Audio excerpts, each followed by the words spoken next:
আসসালামু আলাইকুম। রাইসা কানেকশনের পক্ষ থেকে আপনার সবাইকে অভিনন্দন ও শুভেচ্ছা। তো আসলে আজকে একটা গুরুত্বপূর্ণ ভিডিও নিয়ে আসলাম আপনাদের মাঝে।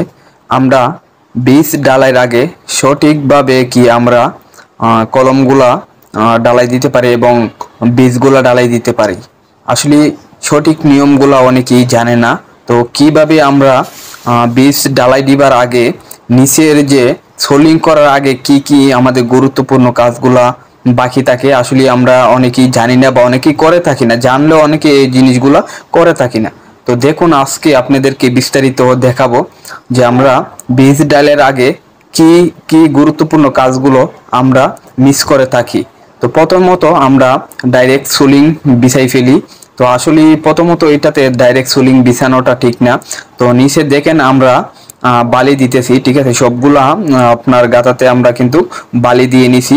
মিনিমাম 3 ইঞ্চি করে আমরা এই গাতাগুলাতে বালি দিয়ে নেব, কারণ 3 ইঞ্চি বালি দেওয়ার পর তারপরে আপনারা এই সোলিং গুলা করবেন।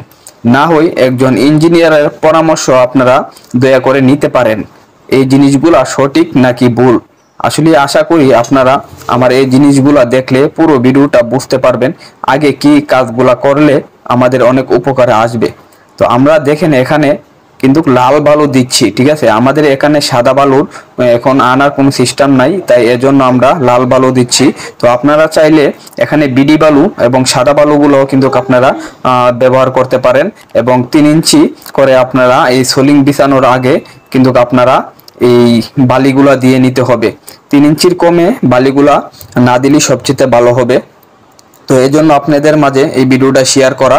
যদি অবশ্যই আমার চ্যানেলটা ভালো লাগে আমার চ্যানেলটা সাবস্ক্রাইব করে রাখবেন এবং পাশে থাকা বেল আইকনটা অন করে রাখবেন এই ধরনের আরো ভালো ভালো ভিডিও পাওয়ার জন্য।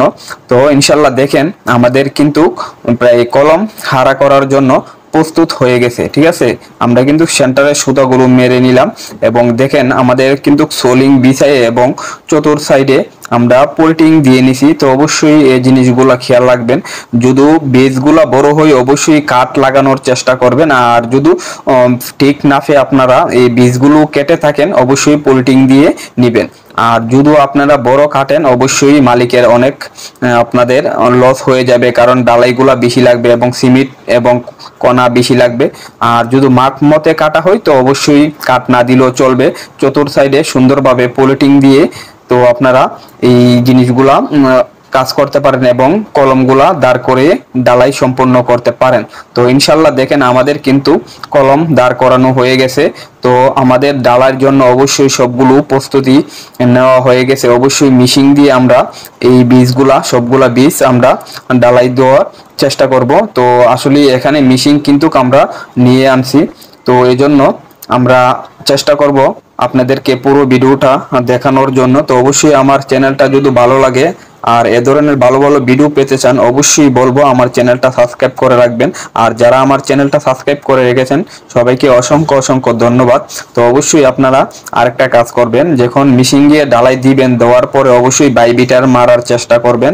কেউ অনেকেই দেখা যায় বাইবিটার মারে না, তো অবশ্যই কলম ডালেন এবং বীজ ডালেন বা বিম ডালেন যেগুলোই ডালেন অবশ্যই ভালোভাবে বাইবিটার দিয়ে নিতে হবে এবং কলমগুলা সুন্দরভাবে সুতা যেত থাকে অবশ্যই সুতা টাঙিয়ে তারপর